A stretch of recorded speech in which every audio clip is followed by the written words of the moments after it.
Hi all, welcome to the video solution of CAT 24 slot to DILR. First of all, if you compare, let's say the structural changes which happened, let's say in this particular year of, let's say CAT, especially in DILR, was the number of questions previously was 20.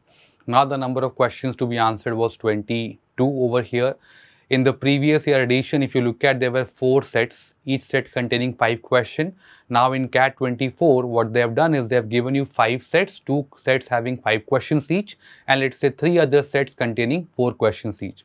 If I talk about the difficulty level, let's say of this year, let's say CAT DLR compared to previous year, the difficulty level has come down slightly. And one can clearly say that all the questions were easy to moderate level.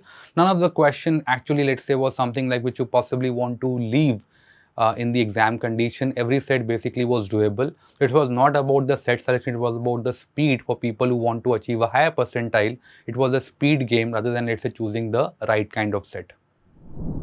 The above is a schematic diagram of walkways indicated by the all straight lines and lakes, 3 of them, each of the shape of rectangle, shaded in the diagram. So these are the, let's say, 3 lakes over here. Then they are saying of a gated area. Different points on the walkway are indicated by letters A through P, with distances being OP is 150 meter, ON is equals to MN is equals to 300 meters, ML is equals to 400 meter, EL is equals to 200 meter, and D is equals to 400 meters.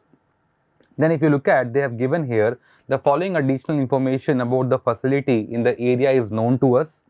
The only entry and the exit point happens to be at the C. This point C happens to be the entry or the exit point. Then they are saying that there are many residences with the gated area. All of them are located on the path AH. So on the AH you have residences. ML also you have residences, and 4 of them being at the point AHMLN. So you also have residence at the point A, H, L and M over here. Then the post office is located at P and the bank is located at the point B over here. So P point is the post office, B is the bank over here. Then if you look at the question, so understand this is a type of, let's say, set over here. We don't have any further condition given to us. So ideally we can't, let's say, start directly from this. Ideally we have to look at each of the questions independently, and it is such a set where possibly if I can spend maybe 2 minutes, 3 minutes, I might be able to get one question out of this particular set.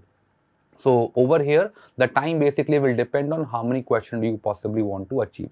Then if I look at out of the 4 questions, one can say 2 of them are doable, the first 2 because they also have the options, and the last 2 basically are, one can say, a theta type of questions. Let's look at the approach. The only thing which you can possibly do in this particular case is to make a rough diagram like this, and possibly you want to, let's say, put the numbers distance of, let's say, OP, ON, MN and so on like this. So first thing which we know is OP is 150, ON is equals to MN is equals to 300, then ML is equals to 400, EL is equals to 200, D is equals to 400. Now after this, in this particular case, one can say length of AH equals to BG, length equals to CF, length is equals to DE. All of them are going to be equals to 400 over here. Now with the help of Pythagoras theorem, we can also find out the distances, one can say IG and also OK over here. So the length of this NK is known to us as the number 400. So the length of OK, if I use the 3, 4, 5 Pythagorean triplet, it is going to be 300, 400 and 500. So length of OK will come out to be equals to 500 meters. Now what about the length of IG? So the length of IJ is 150. The length of GJ is 200. Again this 150 and 200 are going to be in the ratio of 3:4. So 50 into 3, 50 into 4. Again with the help of triplet concept 3, 4, 5, the hypotenuse, which is IG in this particular case, will be equals to 50 into 5, giving you a 250 over here. So right now all the, let's say, lengths are known to us, and now it is about, let's say, attacking the questions. Now before we go into the question, you will see that some question asks you to find out the minimum possible distance. One of them will ask about the max possible distance without covering certain tracks or certain point again and again. So please keep in mind, I will give you this particular idea is going to help you a lot. Let's say I take one triangle, let's say XYZ. x, y, z, a right angle triangle. And in this particular context, one can say that if I want to go, let's say, from x to z, the one thing which I can do is I can take xy, then I can take yz, or I can directly go from, let's say, x to z. And one can clearly say that if I want to go from x to z, if I take the hypotenuse, I am going to cover the least possible distance. Because from triangle inequality, we know this particular property, sum of, let's say, any two sides is going to be more than the third side. So xy plus yz is going to be more than xz. So this principle is going to be very, very handy in this particular, let's say, set over here. And if I want to travel the least possible distance, I would want to travel along the hypotenuse. If I want to travel the max possible distance, I will try to avoid the hypotenuse. Let us look at the questions now. Question number 1. In this particular case, what they are saying is one resident whose house is at the point L, so starting point basically happens to be L, need to visit both the post office. Post office happen to be at the point P, as well as the bank. So the person at L want to go to the post office as well as the point, one can say, bank over here. And the question says minimum distance he has to walk from his residence and returning to his residence after visiting both post office and the bank over here. Now, there can be many ways, so you can look at one of the approaches and then we can look at the other ways also. So I can go from the residence to the bank first, then I can go to the post office and then I can come back, or I can choose to go to the post office, then the bank, and then I can come back to the residence. Both of them will give me the same result over here. Now in this particular case, as I told you, since I want to minimize my distance, I will try to use this particular diagonal if they are going to be most efficient. So the most efficient thing would be if I, let's say, want to use the hypotenuse, because P is the post office, B is the bank, and L happens to be the starting point. I would want to go from L to K, and the length of L to K, one can say, happens to be a 300. Now if I want to reach the point P, then I want to go from K to O. The efficient way to go from K to O, because if I want to travel the least possible distance, has to be to take the diagonal. So I will take the distance K to O, which is going to be another 500. Then O to P, which is 150. So the least possible distance I will, let's say, take to go from the point L to the point P will be this much, which one can say right now is equals to a 950. But let's not add this number at this particular moment. Then if I want to go to the point B, so I will go from P to I, which you can say is nothing but another 400. Then I would want to go from I to G, and I should take again the hypotenuse, because if I look at IJ plus JG, that is going to be more than the distance of I to G along the diagonal path. That is going to be another 250. And then I will go from G to B. So if I do that, in that particular case, I have traveled both the post office as well as the bank, and now I want to reach the home. Now understand, if I want to go from bank to the home, in that particular case we don't have any further diagonal, so one can say you can choose to go from B to D and then D to L, or you can choose to go from B to C, C to F, F to E, F to L. All these are going to be same. Again, we don't have any condition that any path can't be traversed again, so I can go from B to J or a J to L like this. Everything basically is going to be same. So one can possibly take this B to C is another 300, then C to D is another 300, then D to E is another 400, and finally E to L happens to be another 200. Now in this particular case, as you can see, we are able to make a enclosed path over here. One can say a sort of a polygon. Now I could have gone from, one can say, L to B, B to P, and P to L. It doesn't going to make any difference over here. The total, if you look at 300 plus 500 becomes 800, plus this number will give you 1200. These two numbers together will give you another 400, which is 1600. This will give you 2000, 2300, 2600, 3000, and the total becomes 3200. So one should safely choose to mark option number 4 as the answer for this particular question. Kindly understand one thing, if you observe, two of the options are given to you as 3000. Both of them cannot be the answer unless CAT has made a mistake. So option number 1 and option number 3 ideally has to be ruled out. It's a small mistake from their side, but again, This was not the answer. So option number 4 is the answer for this particular question. In the next one, it says that one person enters the gated area and decides to walk as much as possible before leaving the area without walking any path more than once. Understand this particular part. Without walking any path more than once. I can travel along the same point more than once, but not the same path more than once. And always walking next to one of the lakes. Note that he may cross a point multiple times. How much distance in meter will he walk within the gated area? So in this particular context, understand the entry of the area, gated area happens to be at the point C. So one want to start from the point C, he want to, let's say, go along the lake and want to come back to the point C. So in the ideal scenario, one can say he should be able to travel all this distance. But we have to keep in mind whether he would be, let's say, able to cover each of this distance or not without covering any path more than once. So understand one thing, you can have multiple ways in which you can think about this. So one can potentially say I will want to go from C to F, F to G, G to J, J to K, K to L, L to M, M to N, N to K, K to F, F to E, E to D and D to C. So you can look at one of the ways I am able to, let's say, cover each of this path over here, and the objective is to find out the distance in this particular context.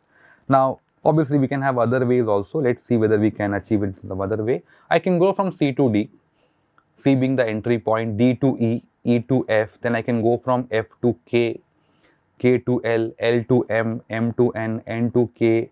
So please note the point K has been traversed multiple times but not the same path. K to J, J to G, G to F, F to C over here. So in simple word, if I look at suppose the three rectangles, this is basically a rectangle of dimension 400 and 300. So for the rectangle, one can say C, D, E, F. The required perimeter, if I want to use twice of L plus B, will be nothing but one can say 1400. Same way if I look at the rectangle, one can say K, L, M, N. It's the same rectangle with the same dimension. That is also going to have a perimeter of one can say 1400. And finally, if I focus on the small rectangle, one can say G, F, K, J. That is have a dimension of one can say 200 and 300. So 2 times of 300 plus 200, and that will give you another 1000. So if I look at total distance covered happens to be nothing but 1400 plus 1400 plus 1000, and that basically will take me to the number 3800. So one can safely choose to mark option number 2 as the answer for this particular question. In the next sum, it says that one resident takes a walk within the gated area starting from A. So someone is starting from the point A, one of the resident, and returning to the point A without going through any point. Understand now, without going through any point other than A more than once. None of the point other than A can be traversed more than once.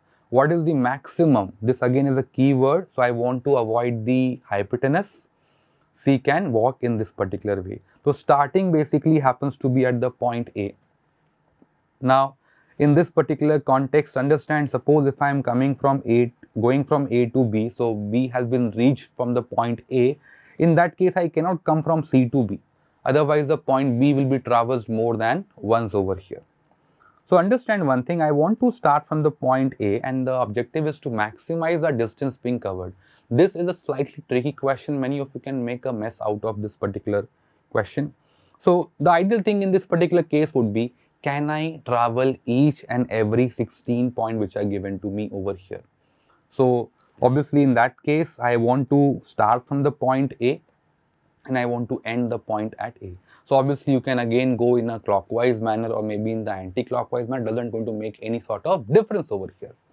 So one thing could be I will want to go from A to B.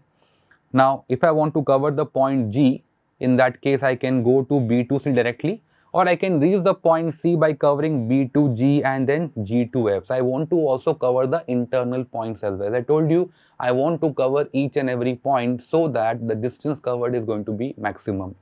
So I will go from B to G, then I will go from G to F, F to C, C to D, D to E, E to L, then again I possibly want to go from the point L to M right now, and then I will see whether I can cover the internal points or not. So M to N, N to K.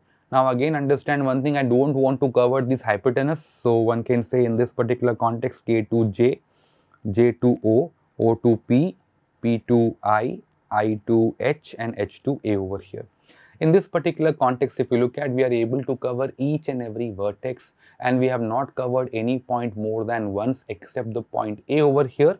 So now in this particular scenario, if you look at the total distance covered, so A to B is 150, B to G is 400, then G to F is 300, C to F is again 400, C to D is 300, D to E is 400, E to L is 200, L to M is 400, M to N is 300, N to K is another 400, K to J is 300, J to O is again a 400, then O to P is 150, P to I happens to be another 400, then I to H is another 200, and then finally H to A happens to be another 400. Let's look at the numbers which are repeated. If I look at the number 400, so 1, 2, 3, 4, 5, 6, 7 and 8, and that basically become, one can say, 3200. What about the number 300? So 1, 2, 3, 4, so another 1200. What about the number 150? So 150 once, twice, so that is 300. And finally, if I look at the number 200, so 1 and 2, which is another 400. If you look at the summation in this particular case, it becomes nothing but 4400 plus 700, giving you a 5100. Hence 5100 is the answer for this tricky question over here. So 5100 is the answer. Now if someone look at the another way to solve this particular question, then ideally if you look at the distance GF, one can think about as same as B to C. The distance, let's say JK, is same as the distance of ON. So one can look at that basically I am covering the complete outer rectangle, and if I look at the bigger rectangle, it has a dimension of, one can say, 1000, and this basically being a 750. So what is my dimension, one can say, of this rectangle or a perimeter rather, which is 2 times of L plus B, so 1000 plus 750, and that will give you 3500. And apart from this, we are able to cover 1, 2, 3, 4 length each of 400. So my task is to cover as many 400 as possible, because that is the biggest possible distance which we have along any two particular points. So another, one can say, 4 times of 400 happens to be nothing but 1600. If you add them up, this becomes nothing but equals to a 5100. In the last question of this set, it says that visitor coming for morning walk are allowed to enter as long as they do not pass by any of the residences and do not cross any point except C more than once. So understand, C being the entry or the exit point. What is the maximum distance a visitor can walk within the gated area? So again, try to understand the residences along the path AH and ML, and that means you cannot cover, and you also have the residences at the point A, H, M and L as well. That means these are going to be not covered. You can't go along this particular path. Start is going to be at the point C. And again, if the objective is to maximize the distance, I want to cover each and every other point if possible. Again, note, you should try to avoid the hypotenuse, because if I cover that, I will, let's say, leave certain points over here. So I can't cross any other point again more than once as well. So again, I can go from C to B, B to G, G to J, J to I to P, P to O, O to N. Then I can't go to M because M has a residence, N to K. Then one can say I can't go to L, it has to be K to F, F to E, E to D and C to D over here. This is the path. Again, you could have gone in the other way also, C to D, D to E, F, K, N, O, P, I, J, G, B and then C, both will lead to the same path over here. Again, we have got some sort of a quadrilateral, but a sort of a polygon structure over here, a closed figure, start and end being the same. And in this particular context, again, one can find out the total distance being covered.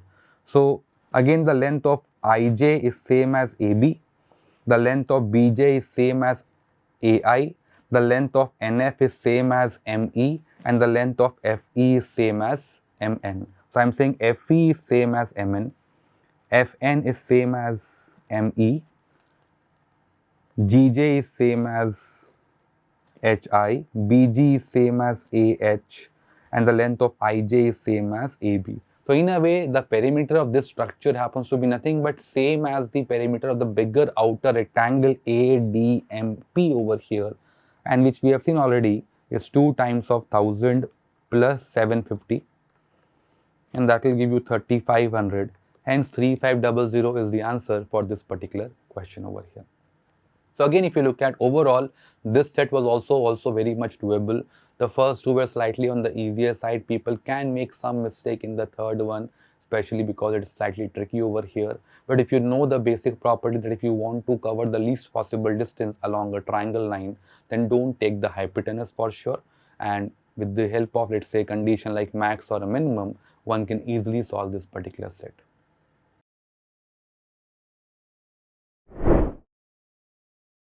In this set, it is given that the numbers 1, 2, 3, 4, 5, 6, 7, 8, 9 and 10 are placed in 10 slots of the following grid based on the condition below.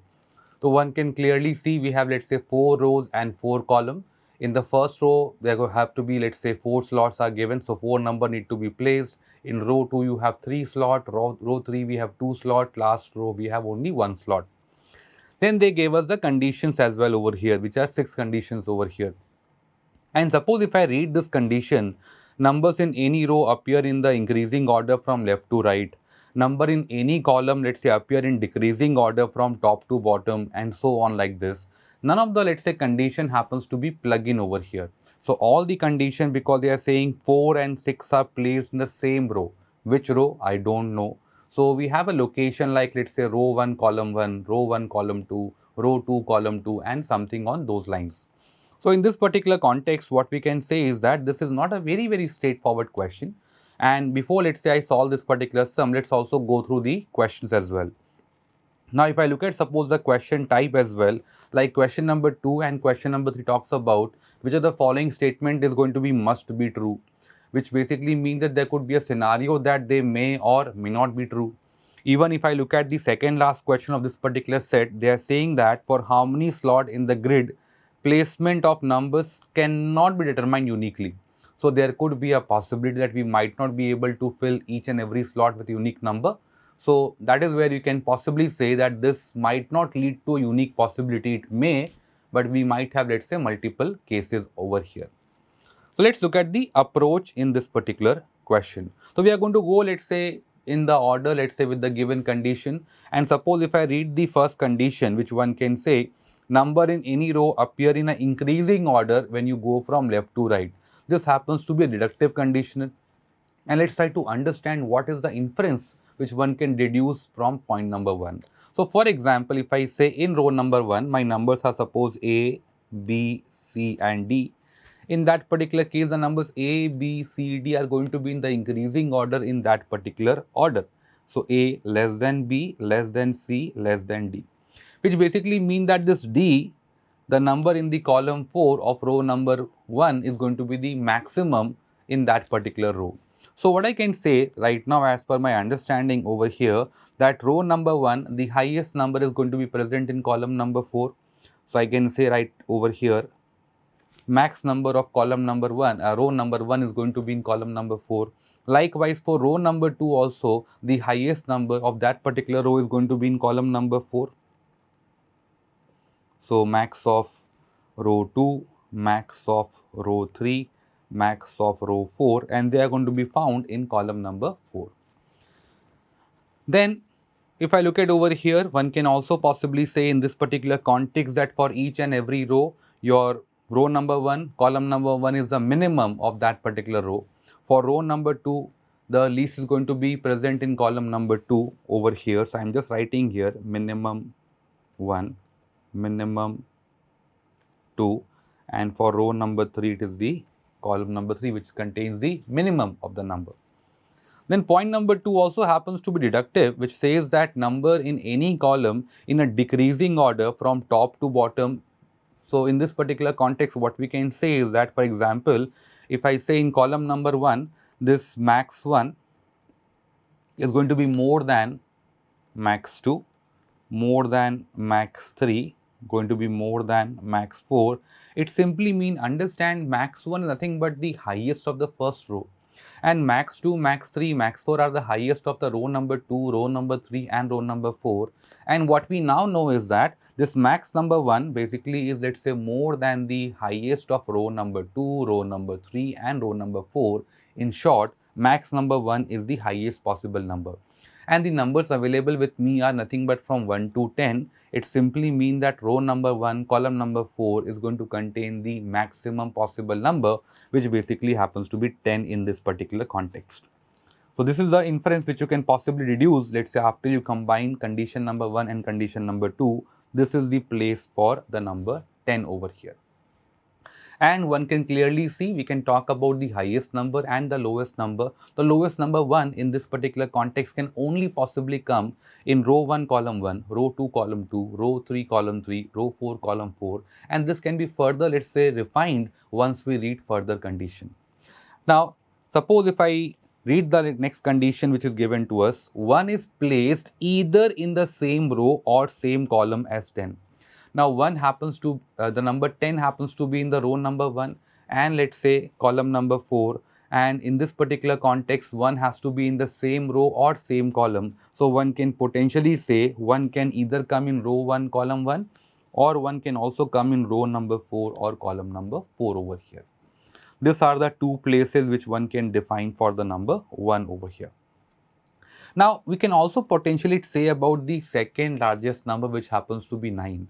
And what we can say about the number 9 in this particular case is that in row number 1, because 9 is the second largest number, it can potentially come in column number 3. If that is the case, then the number 9 has to be, one can say,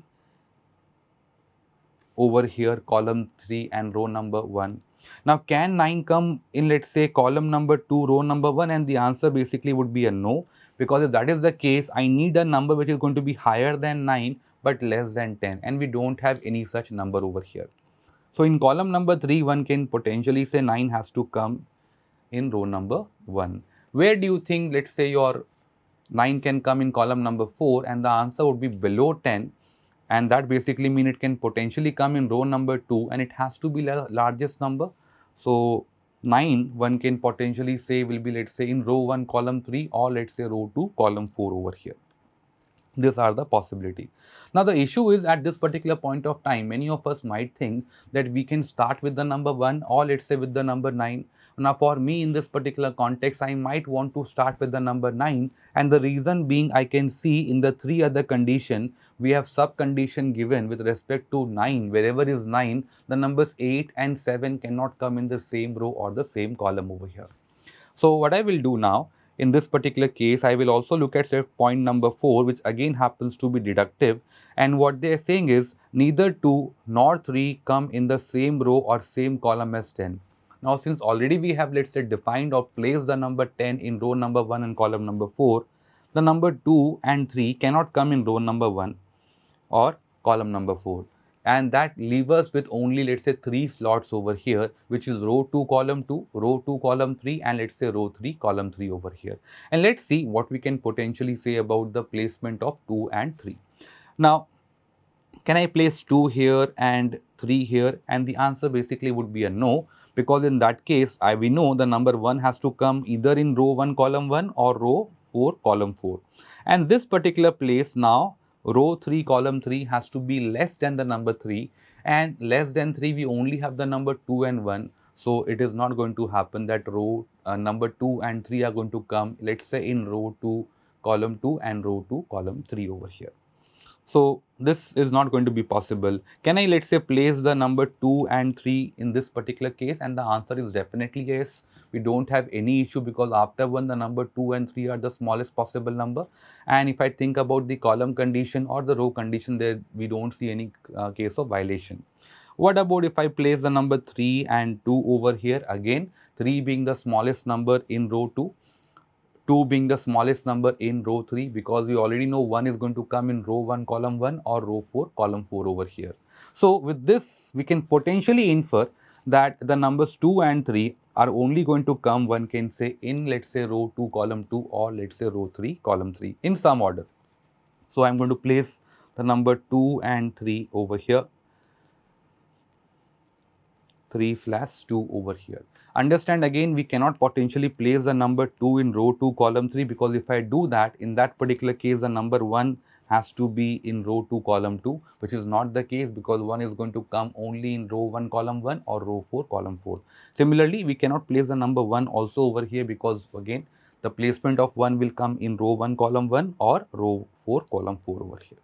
And that is why we can potentially say 2 and 3 has to take this particular slot only. Now, since we have this condition that neither 7 nor 8 can be placed in the same row or same column basically as 9, as we have seen that 9 basically is going to come in row 1 column 3 or row 2 column 4, we can take up two situations over here and we are going to fill this particular conditions. So please understand one thing, if I think about condition number 5 where we know 8 and 7 are not going to come in the same row or same column, this slot are going to be out for 8 and 7. Which means in case number 1, 8 and 7 can potentially come in column number 4. Now remember, after placing 9 and 10, 8 and 7 are the next highest number and they have in column number 4 the number has to be in the descending order. So 8 and 7 by default has to be taking up your row number 2 and row number 3 position in row number 4. That is perfectly fine as of now. What about if I look at case number 2? In case number 2, as I told you that row number 2 and column number 4, we can't place the number 7 or 8. As we again know that this row 2 column 2 and let's say row 3 column 3 will be taken up by 2 and 3 in some order. So this positions are already out. And right now we know this particular scenario that the number 7 and 8 are the next highest number and they are only going to take up the slot, let's say, of row 1 column 2 and column 3 respectively.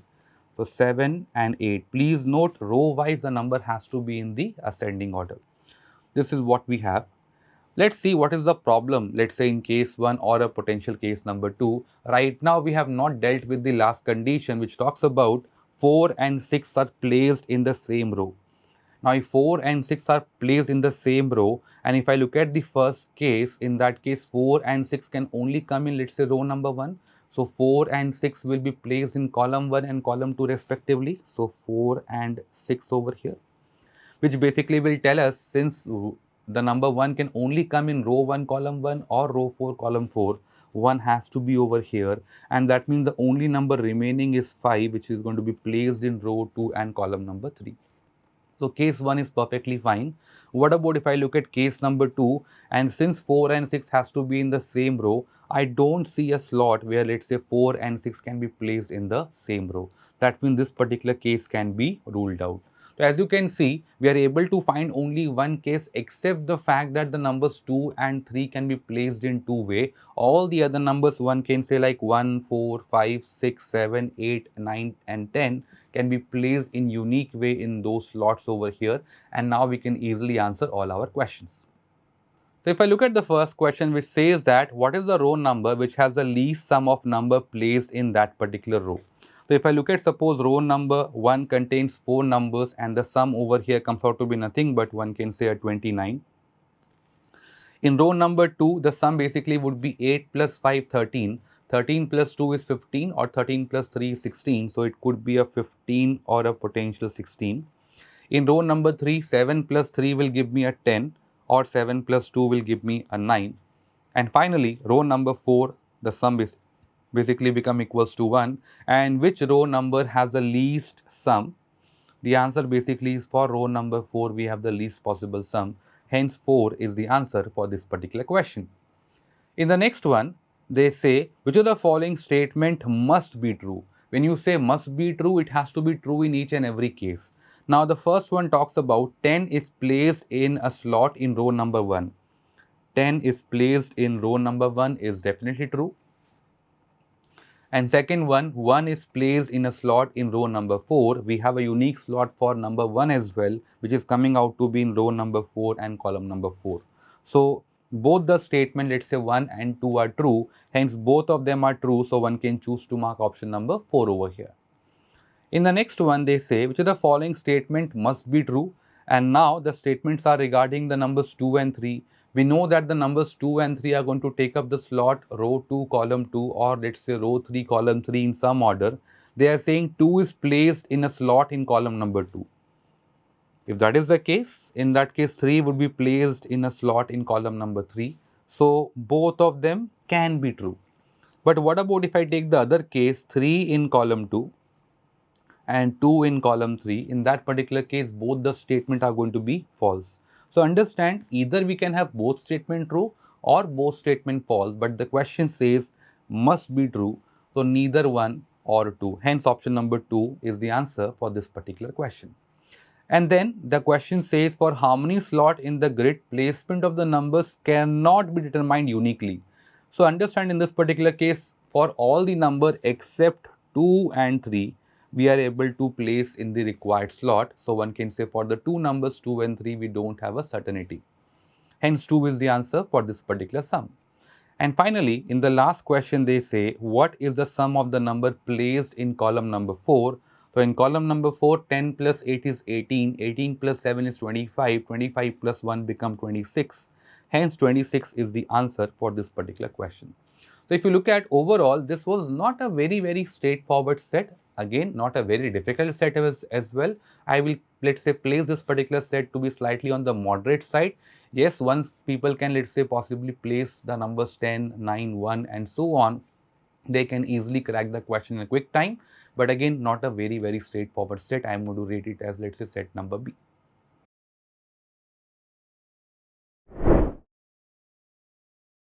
In the next set, it is given that the online e-commerce firm received daily integer product rating from 1 through 5 given by the buyers. The daily average is the average of the rating given on that particular day. The cumulative average is the average of all rating given on or before that day. The rating system began on day number 1 and the cumulative averages were 3 and 3.1 at the end of day number 1 and day number 2 respectively. The distribution of the rating on day number 2 is given in the figure below. So if I look at this particular bar graph over here, bar chart, one can say that, for example, a rating of 1 on day number 2 was given by 5 buyers, a rating of 2 was given by 10 buyers, a rating of 3 was given by another 5 buyers, a rating of 4 was given by 20 buyers, and rating of 5 was given by another 10 buyers. Then we have a few more information about, let's say, rating on day number 3. The first one being 100 buyers gave product rating on day number 3. The mode of the product were 4 and 5 on day number 3. The number of buyers giving each product rating were non-zero multiple of 10. And finally, the same number of buyer gave product rating of 1 and 2, and that number is half the number of buyer who gave a product rating of 3 over here. So let's look at the questions as well. So we had 4 questions on this particular set. How many buyer gave rating on day number 1? What is the daily average rating of day number 3? What is the median of all the rating given on day number 3, and something on those lines. Let's look at the approach to solve this particular set over here. So first of all, suppose if I look at day number 1, where things have started, the rating system has started. The average rating for day number 1 happens to be nothing but 3. Understand, the cumulative average rating of day number 1 is same as the average rating for that particular day, because the rating system started on day number 1. Now the number of, let's say, buyer, we don't know, and suppose if I call it to be equals to a x, that means the total rating, the total sum of all the rating must be equals to, one can say, 3 into x. Now what happened on day number 2? If I look at the count of the number of buyers, so I can say 5, then 10, 5, 20 and 10, and this sum basically become 50. So 50 buyer gave rating on day number 2. And what can I say about the average? Right now I don't know about the average, but let's try to calculate sum of all the ratings. So 1 into 5 will give me a 5, 2 into 10 will give me a 20, 5 into 3 will give me a 15, 4 into 20 will give me a 80, and finally 5 times of 10 will give me a 50. If I look at the sum of all this circled number, 50 plus 80 is 130, 130 plus 15 is 145, 145 plus 5 is 150, 150 plus 20 become a 170. So 170 is the total. And what I can say, if I need to find out the cumulative average for day number 2, it is going to be nothing but the total rating of day 1 and day 2 divided by total number of buyers, which one can say is x plus 50. And this is 3x plus 170. So this 3x plus 170 is nothing but the total rating of, let's say, all the buyers, let's say, on day number 1 and day number 2, and this must be equal to nothing but the new average, which is 3.1 times the number of buyers, which is x plus 50. So if you solve for this, 3x plus 170 is equals to 3.1x plus a 155. 0.1x is 15, x is equals to a 150, which simply mean on day number 1 the number of buyers happens to be nothing but a 150.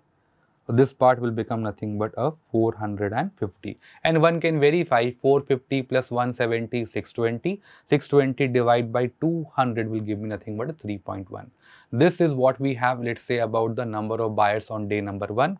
And let's look at for day number 3. So for day number 3 we will use this 4 information.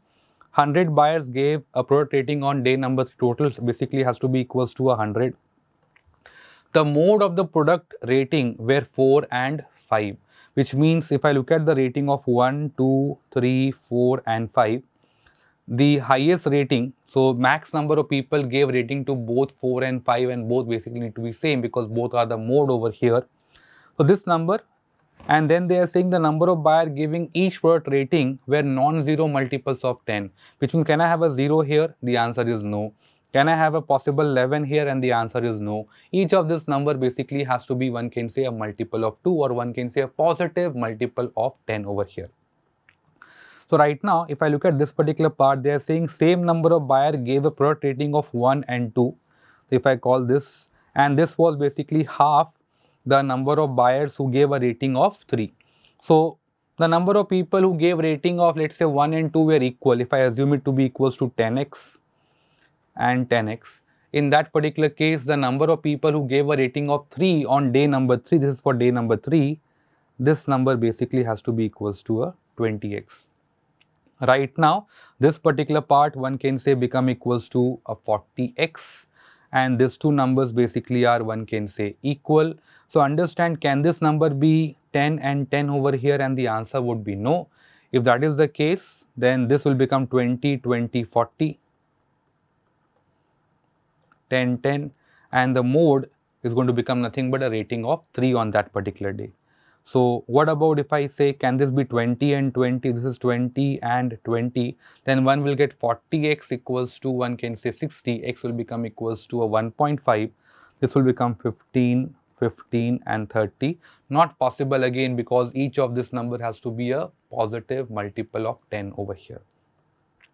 So this number basically need to be equals to a 30 and a 30. Then one can say 40 is remaining, so this number are going to be nothing but x will become equals to 1. So 10 people gave a rating of, let's say, 1 and 2.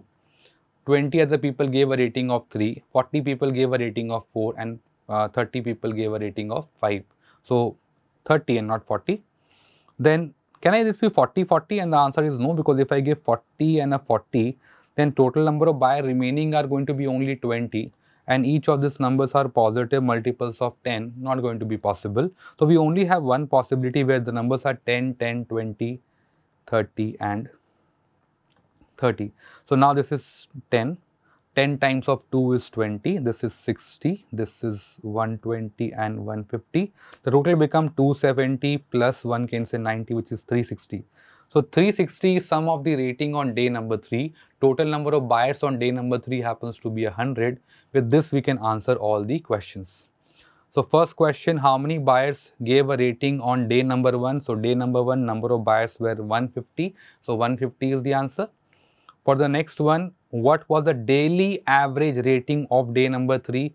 So we have seen that for day number 3 total rating was 360. The number of buyers were 100. Hence the average rating for that day happens to be a 3.6. So one can choose to mark option number 4 over here. Then if you look at the next one, what is the median of all rating given on day number 3? So understand this is what we have at this particular point of time. The first 10 customer all gave a rating of 1. The next 10 customer all gave the rating of 2.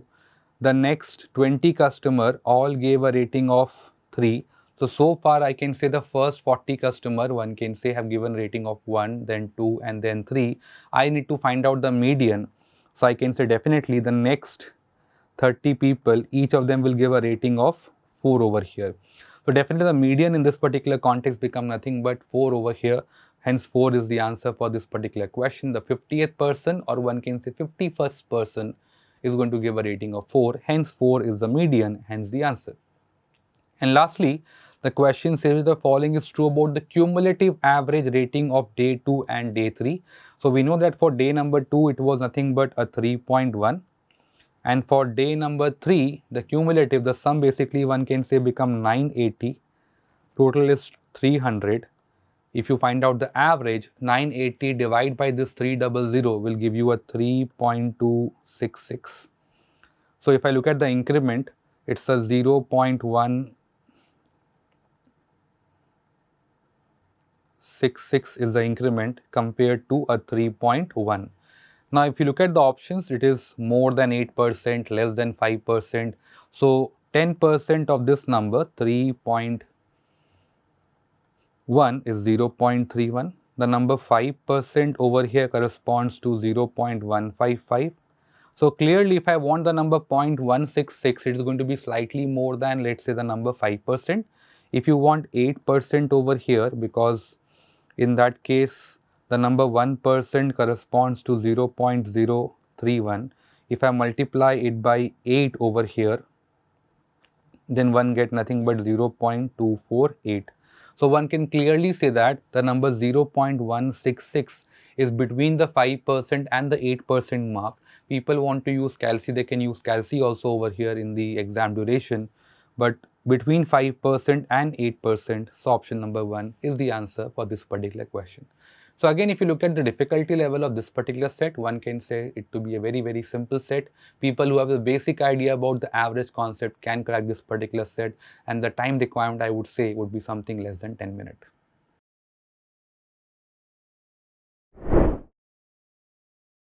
The next set which we have is the pure DI set, which goes like this.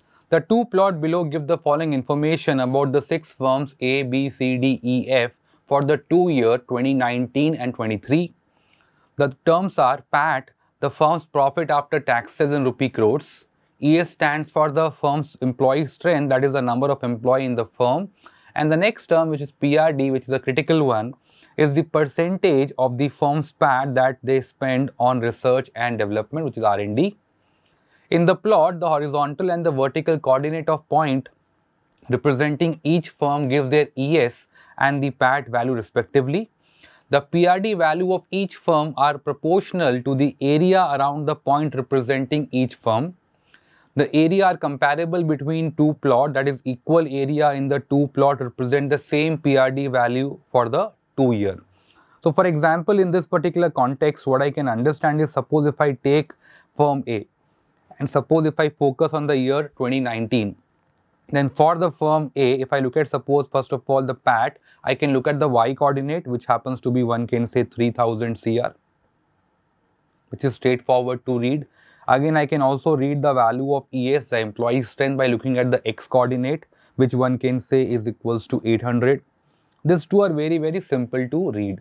Now let's try to understand how to find out this PRD. What they are saying about this PRD is, first of all, it is proportional to the area around that particular point. Each of this figure happens to be a circle, and the area of a circle one can say is equals to pi r square.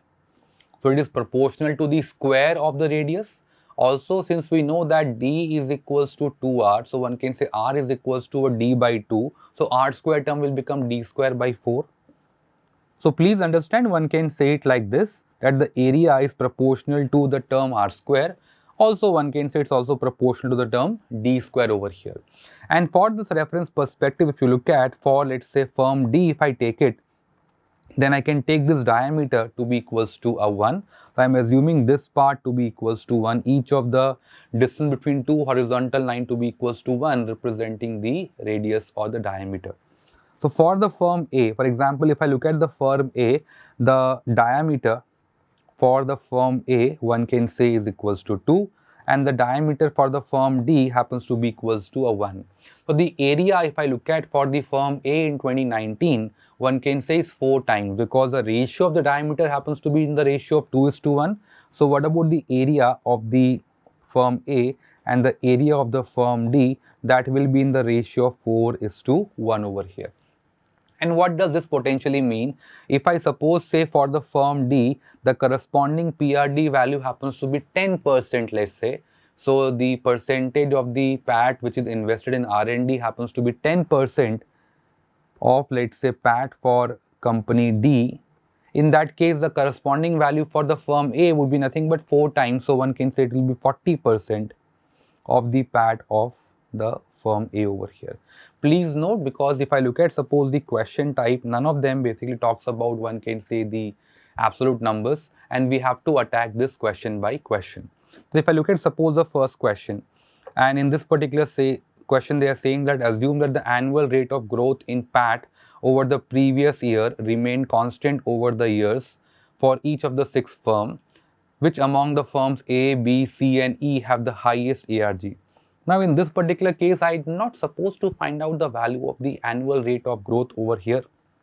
What we can do in this particular context is, we can simply find out that which particular firm have shown the largest percentage increase among A, B, C and E. And let's concentrate only on this firm and not on all the 6 firms over here. So suppose option number A, if I look at the firm A, PAT was 3000 here, so it is going up from 3000 to the number. So A in this year happens to be a 3900. So one can say, if I look at the ratio of final upon initial, one gets a 1.3. So in those 4-year period, the growth happens to be nothing but a 30%. I could have found this number also with the help of increase of 900 over 3000. And please note, this is not the value of ARG, but it's a growth of, let's say, over a 4-year period. What can I say about the firm B in a similar manner? So for firm B, the value was 2800 in the 2019 year. And for firm B in the next year, it happens to be a 28. This was nothing but 3800. So for firm B, it happens to be nothing but 1000 over a 2800. And if I look at suppose this particular figure, because 10% correspond to, one can say, 280, 30% correspond to a 840, 40% happens to be a 1120. So this number, one can say, somewhere close to nothing but a 35% mark. If I look at the 1/3 of this particular number, one get nothing but, one can say, 933 in this particular case. So one can say slightly more than 1/3. Right now, firm A should not be the answer. If I look at for the firm C, the value basically in 2019 was 2400.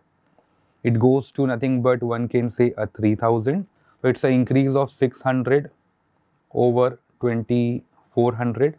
And this, one can say, is nothing but 1/4, or one can say a 25%. So firm C should also not be the answer over here. What about if I look at firm E? If I look at firm E, the value was 2400.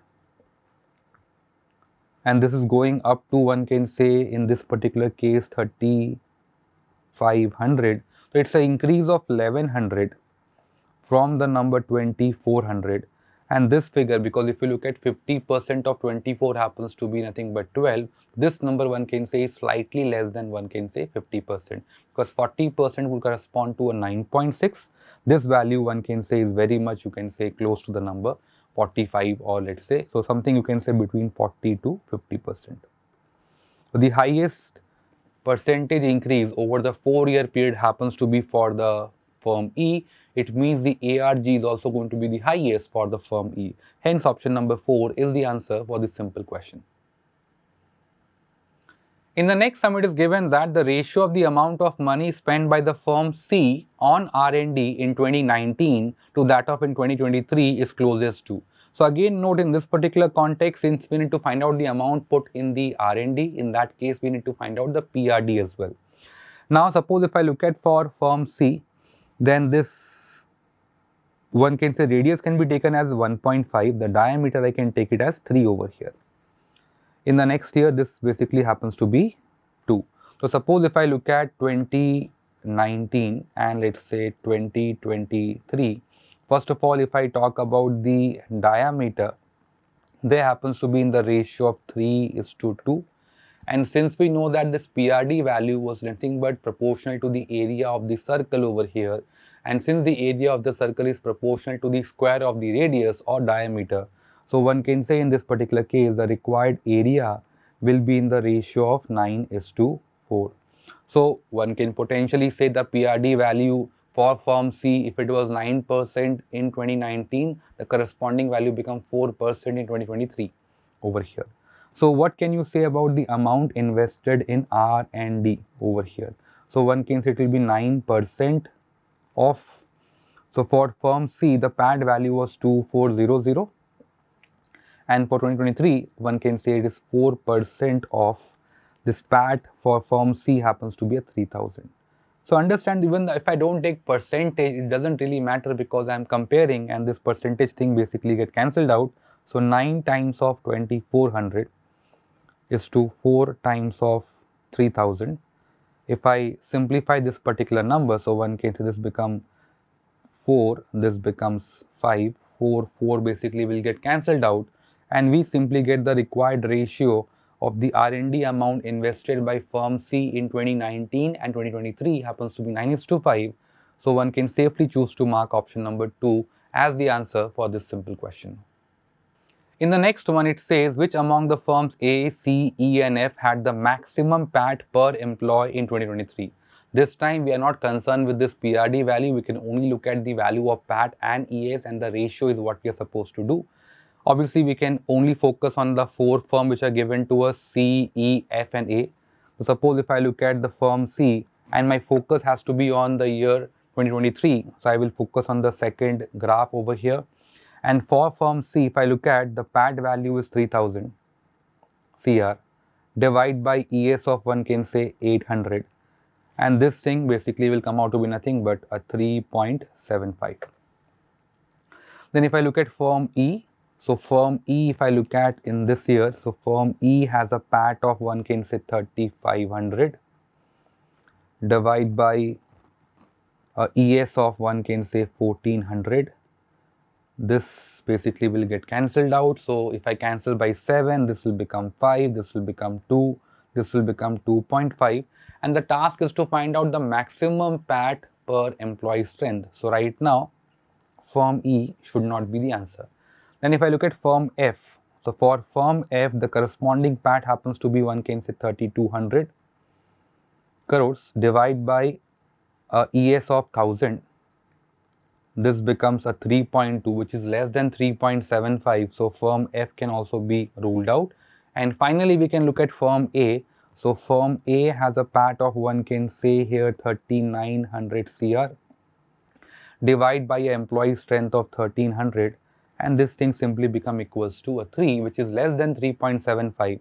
So firm A can also be ruled out. So one can safely choose to mark option number 1 as the answer for this particular question. And lastly, if I look at which among the firms C, D, E and F had the least amount of R&D spending per employee in 2023. So how will I find out? Suppose in this particular case, so again we will do the square for diameter and then multiply it by PAT, and I will divide it by the employee over here. So understand, because it's going to be PRD into the PAT, this basically will give you amount of money going into R&D, divide by the employee strength. And to find out this PRD thing, we have to depend on nothing but the diameter square, or one can say radius square. Again, repeating, this PRD is proportional to the area of the circle around that particular point over here. So let's go with one by one. So we have firm D, and if I look at firm D, and the focus has to be in the year 23. So for firm D, if I look at the diameter, I can take it up as 2. So this particular part will become nothing but 4 times PAT is 2400, divide by an employee strength of, one can say, 800, and this thing will become equals to a 12. The objective is to find out the least amount of R&D spending per employee strength. Then if I look at firm F, so for firm F again, the diameter I can take it up as 2, so the corresponding value of PRD must be taken up as 4 times of a PAT of 3200 for firm F, divide by a employee strength of 1000, and this thing, one can say, will come out to be equals to a 12.8. So right now firm F basically would be out. Then if I look at firm E, so for firm E, the diameter I can take it up as 3, hence the corresponding value of PRD is going to be taken up as 9 times of 3500, divide by, one can say, a 1400.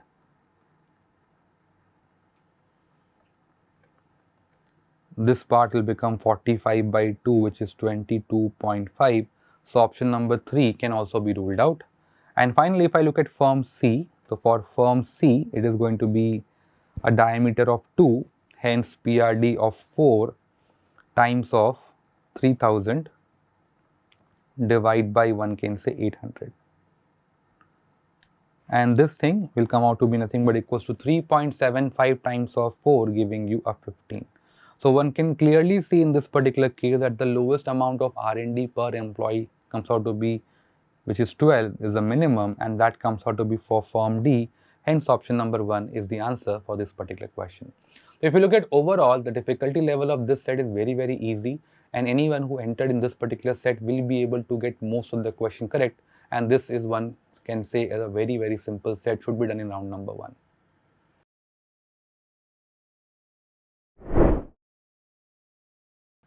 In the next set, it is given that 8 gymnastic players numbered 1 to 8 underwent a training camp where they were coached by 3 coaches, namely Zena, Yuki and Zara. We can, let's say, call them as, let's say, coach X, Y and Z. Each coach trained at least 2 players. So understand over here that each coach trained 2 players and the number of players were 8. The number of possibility could be, first of all, I can give 2 players to each of the 3 coaches. Now the other 2 players basically can go to the same coach or to 2 different coaches. Thereby we have, let's say, 2 possibility where you can say it could be a 4-2-2 scenario, or one can say it's a 3-3-2 scenario. Then it is given that Yuki trained only even numbered player while Zara trained only odd numbered player.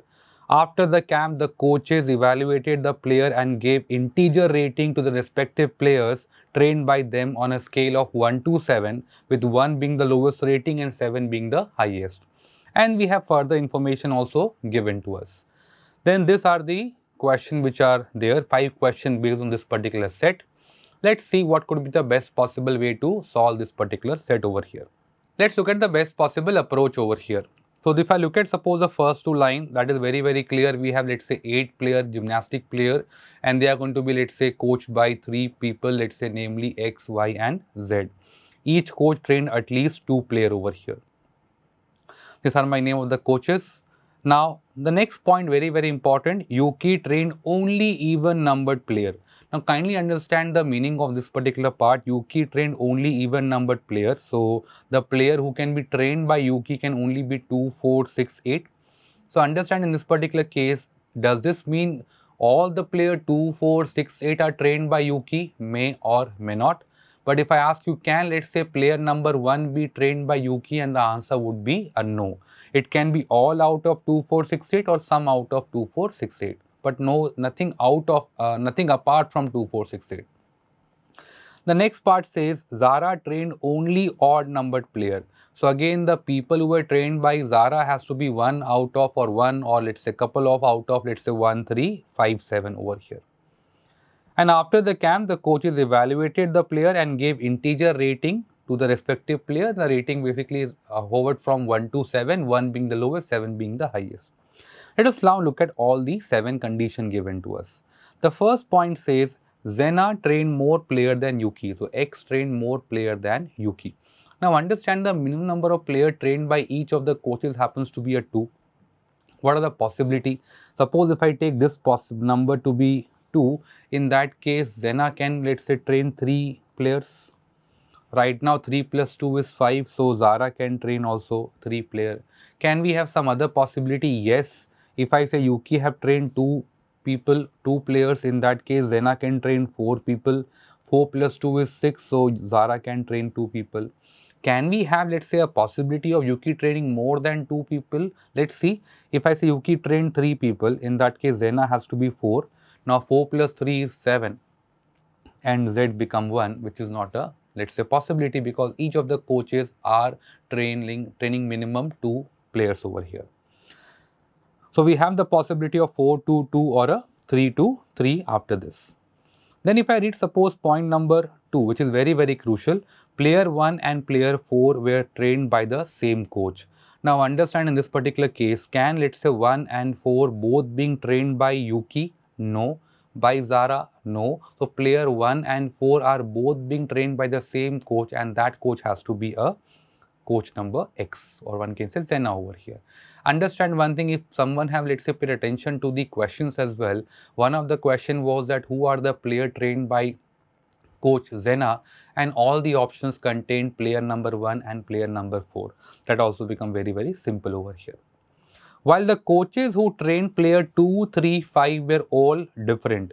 Now understand 3 and 5 right now, let's say, belongs to Zara. 2 is for Yuki. So one can be very, very certain here that player number 2 must be trained by Yuki. And among 3 and 5, one will be trained by Zena, other would be trained by Zara over here. So one can say Zena would be training a 5 or 3, or let's say Zara would be training a 3 or a 5 over here. Next point basically, so with this one can possibly say that the number of, let's say, players trained by Zena has to be a 4. Why? Because in this particular case, for Zara it can now only be a 7 or 1 out of 3 or 5 over here, and every coach was training minimum 2 players. That is why this particular case basically can be simply ruled out over here, and that tells us that Zara must be training player number 7 for sure. This 1, 4, player number 2, player number 7 basically are certain at this particular point of time. If I read this particular point number 3 now, player 5 and player 7 were trained by the same coach. So 5 and 7. Now understand, since 7 belongs to Zara, it means that the person number 5 must be trained by Zara. So we can say in this particular case, Zena must also be training player number 3 and Zara must be, let's say, training player number 5 over here.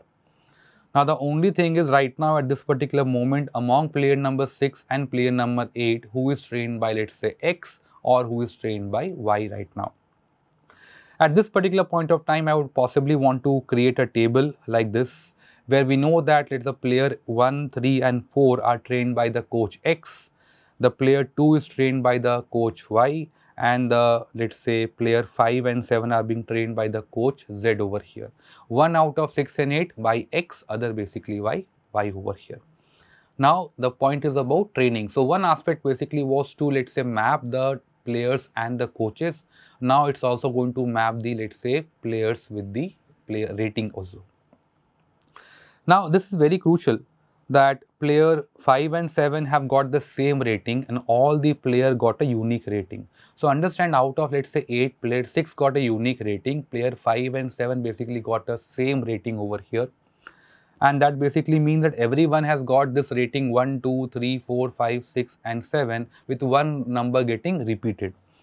So if someone focus on this particular part, that average of the rating of all the player was 4, and since the number of players are 8, that simply means the total must be equals to 4 into 8, giving you a 32.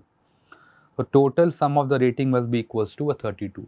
And one thing is very, very clear, the sum of 1 plus 2 plus 3 up to 7 is equals to n into n plus 1 by 2 formula. 7 into 8 divided by 2 will give me 28. So if all these numbers 1 to 7 has, let's say, being coming only 1, the sum should have been equals to a 28, but in this particular case it's coming out to be 32. It simply means one thing, that the number 4 must have been repeated. And who has got the rating of 4? And the answer is player number 5 and player number 7 have got the same rating, and they must have got a rating of 4 each. Right now I can also write down the rating: 1, 2, 3, 4, 5, 6 and 7. Rating of 4 already being given to 2 people, player number 5 and player number 7. If I read the next point, player number 2 got the highest rating, again a plug-in statement, and player number 2, because the highest rating is 7, so player number 2 will get a 7. So 7 also have been used. Now if I look at, suppose, this point number 6, and again people can make a cumbersome inference out of point number 6, they can again use some variables that can be done. But what they are saying is, average of the rating of the player trained by Y was twice that of the player trained by X and 2 more than that of the player trained by Z. Now understand that one thing, Zara has trained total of 2 people, which are player number 5 and player number 7.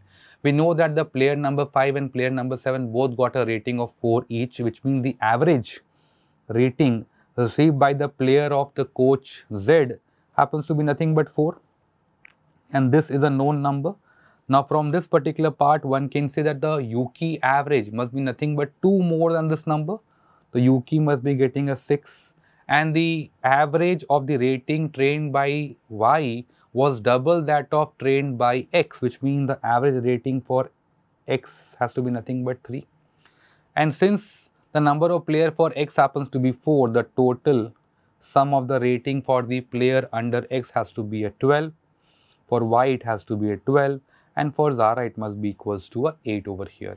And please note that finding out this, you can also use some variables or equation as well. Now this becomes very straightforward. Then if I look at, suppose, this particular point number 7, it says player 4 rating was double of player 8 and was less than player 5.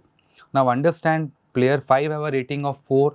So this particular number, this rating has to be an even number because it is double of the player's 8 rating. So it has to be an even number and it must be less than 4. Less than 4, we only have one even number, which happens to be a 2, which means the player number 4 rating must be equals to a 2.